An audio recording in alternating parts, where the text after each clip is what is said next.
You see, for the Christian, this really is an issue of stewardship. It's an issue of stewardship. As stewards, we're accountable to God for what is ultimately His that He allows us to hold. And that's true of power. I would also like to suggest that God said to obey is better than sacrifice. And Jesus kind of put a variation of the theme by saying, if you love me, you'll obey my commandments. One of the ways by which we might measure the extent of our love for God is how we steward what He has given to us. And my friends, everything has been given to us. Jesus said, apart from me, you can do nothing.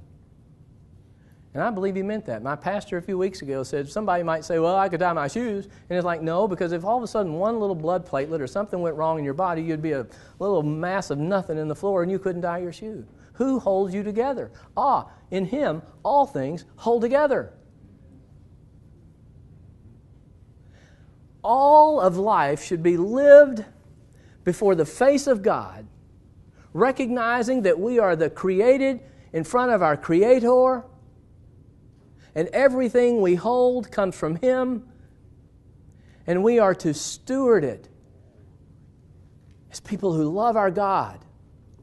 And we get that in the church when it comes to our time and our talent and our treasure.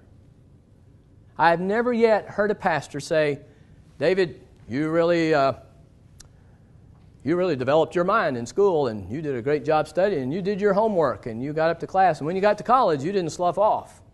You know, you went and you studied hard, and then you passed the law exam, and you did a great job in that job interview, and you got to that law firm, and you were making good money, and that's yours, but if you wouldn't mind, we would be delighted if you would give a little bit to us.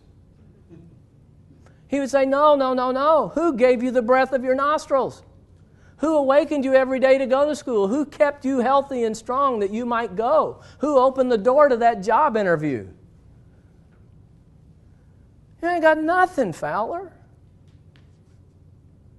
Somebody said to me at the break, he said, you present things really well, and maybe I do and maybe I don't, but that isn't because I'm something. I got nothing except God.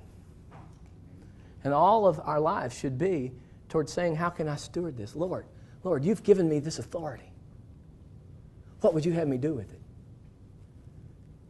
You see, for the Christian, being involved in politics transcends civic duty and good citizenship.